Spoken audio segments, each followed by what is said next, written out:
Deep in the shadows, I know it's hard to put one foot in front of the other.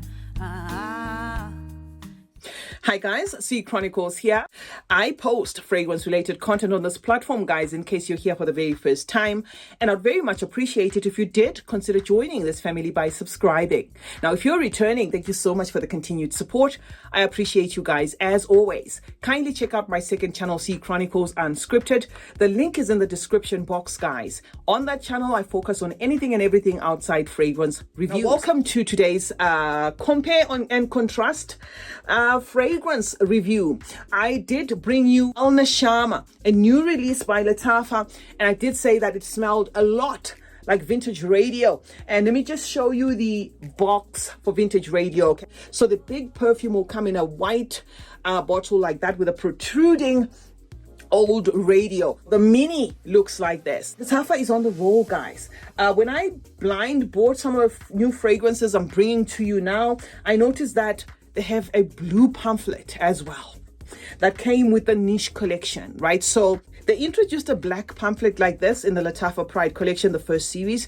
They introduced a red pamphlet in the second series and gave us a coming up, right? Meaning they're making more and more. And then when I got the niche collection, I saw the blue one and I also saw the coming up, and I was like, wait a minute, Lattafa is on the roll. So my advice to you guys as a cautionary tale is maybe do make sure that you're clued up when it comes to watching reviews and stuff like that, so that you don't buy the same thing twice. Like something like why these two are here is I'm here to compare and contrast them and help you make a decision as to what's going on here. And my thoughts are, what these fragrances have in common, guys, is that plum note, that juicy ripened plum note.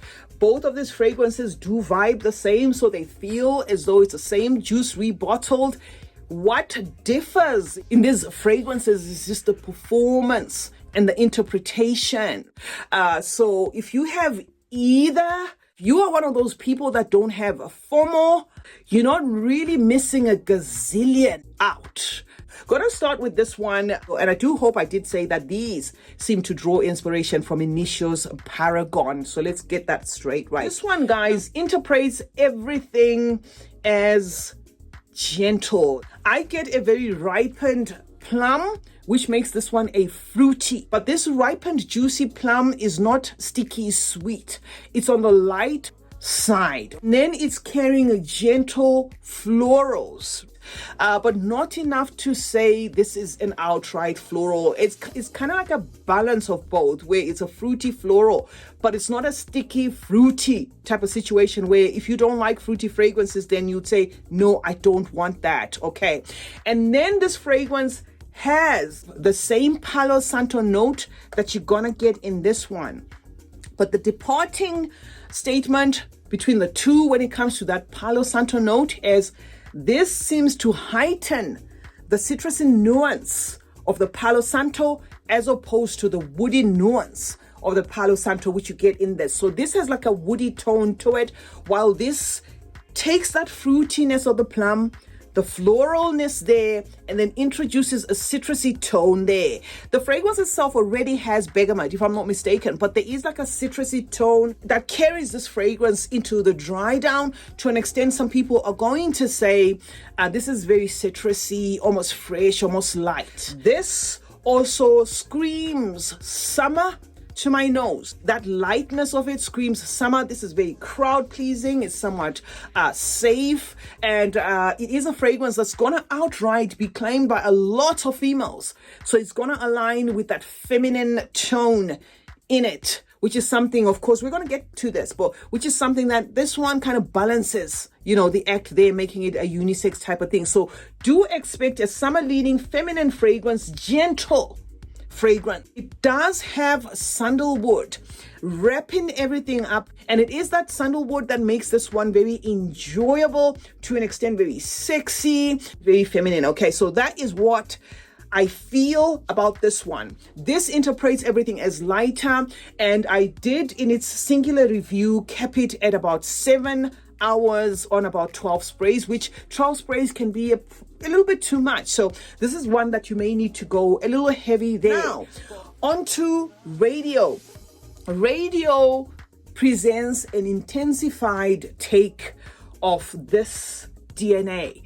It actually made me go back to researching whether Initio's Paragon has got an intense version and a regular version, because at some point I was conflicted there, thinking maybe this would be the rationale behind Lattafa bottling a juice that feels very close in different bottles, and I did not find the intense version. If there is an intense version, and so shall it be, I don't know. I get a more pronounced sandalwood, which feels very rich and lush there, adding a creamy tone.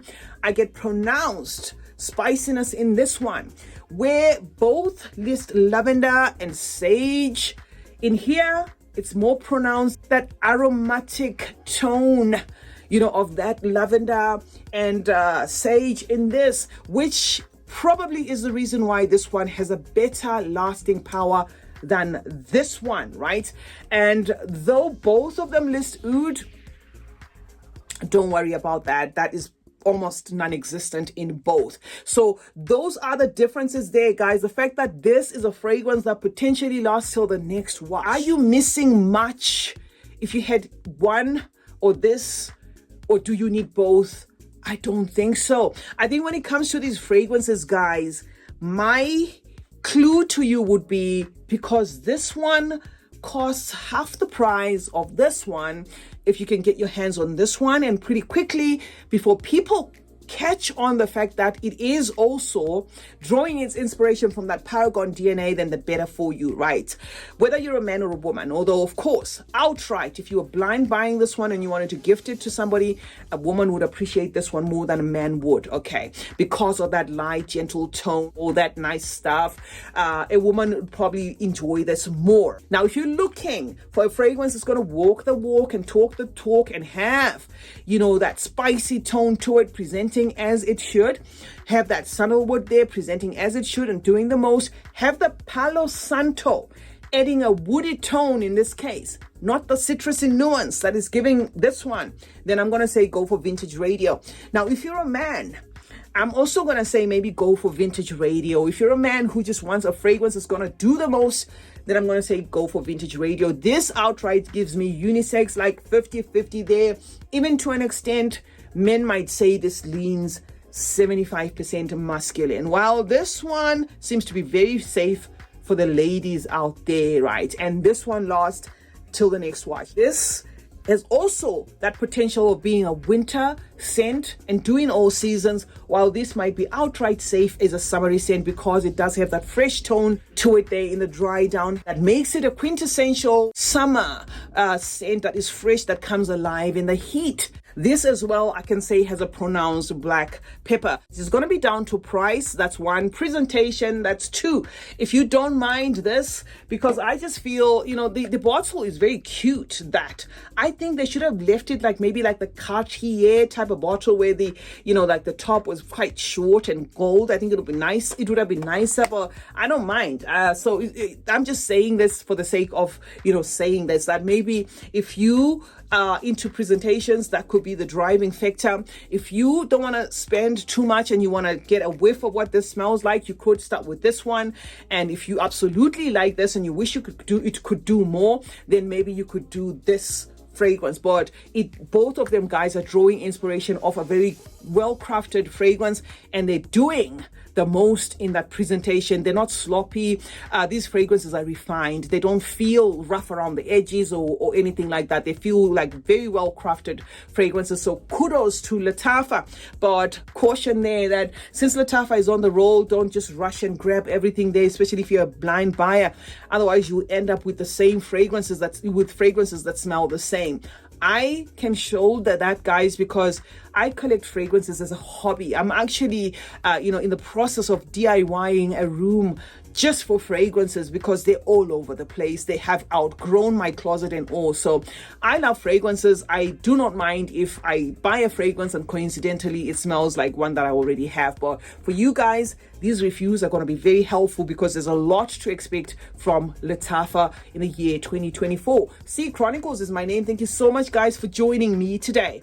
Let's meet in the the comment section where we obviously discuss more about fragrances. Let me know your thoughts on this. If you do have them, I would love to hear your take on that. Remember to check out my second channel, guys, C Chronicles Unscripted.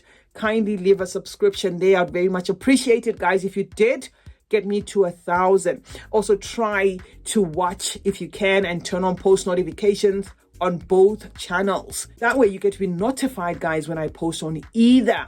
And while you're at it, remember that smelling good is a form of good manners. Cheers.